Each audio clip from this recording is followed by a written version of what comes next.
এটার সংখ্যাটা অনেক, কারণ অনেক বোনেরা, আল্লাহ তাদেরকে হেদায়েত দান করুন, তারা আসলে চায় না যে তার স্বামীর সাথে, তার স্বামী কারো সাথে ভালো সম্পর্ক রাখুক, কাউকে কোনো হাদিয়া দেখ বা কারো বাড়িতে যে কিছু নিয়ে যাক, এই জিনিসটা অনেকে সহ্য করতে পারেন না, এরকম আছেন অনেকে। ওই জন্য স্বামীকে উৎসাহ দেওয়া তো দূরের কথা, যে তোমার খালার বাড়ি যাও বা তোমার মামার বাড়ি যাও বা তোমার বাবাকে দেখে আসো বা তোমার চাচাকে দেখে আসো, এটা তো দূরের কথা, বরং স্বামী যদি আগ্রহী হয় উনি সেখানে বাধা সৃষ্টি করেন, এরকম আছেন অনেকের ক্ষেত্রে। তো এটা কিন্তু খুব খারাপ বিষয়।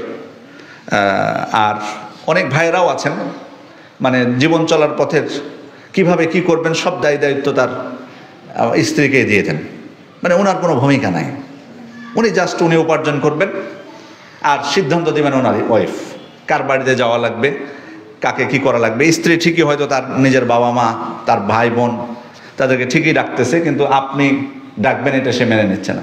তো আপনি যদি তার উপর সিদ্ধান্ত দিয়ে দেন সব কিছু, এরকম তো সবাই তার ভালো না। হ্যাঁ, ভালো আছে, আমি কিন্তু সব গড়ে কিন্তু বলছি না আমাদের সব বোনদের কথা, আমি বলছি কিছু বা অনেক বড় একটা সংখ্যা আছে এরকম।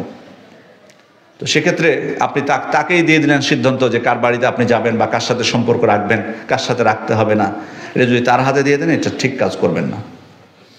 আপনাকে আল্লাহ তাআলা বিচক্ষণতা দিয়েছেন, বুদ্ধি দিয়েছেন, আপনি তো সব কিছু করছেন, দুনিয়ার সব মানুষকে ঠকাতে পারছেন, এই যোগ্যতাও আপনার আছে। তা আপনার স্ত্রীর কাছে এত কাবু কেন? আমি বলছি না যে খারাপ সম্পর্ক আপনি সেখানে মানে বাদশা সেজে থাকেন, সেটা না, বাট কেন অসহায় হবেন, আপনি কেন নিজের ক্ষতি করবেন?